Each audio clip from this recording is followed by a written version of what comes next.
ભલે લાડ લડાવે તું તો તારા ઘરવાળાને, હવે ક્યાંથી ભારે ઘરનું સુખ જોઈને. ભલે લાડ લડાવે આજે તારા ઘરવાળાને, મને ક્યાંથી ભારે ઘરનું સુખ જોઈને.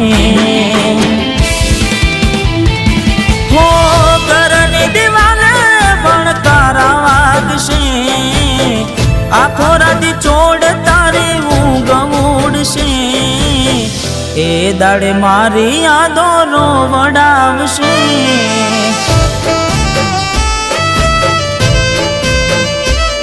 અરે હાચવજે ફોટા મારા કોમ લાગશે.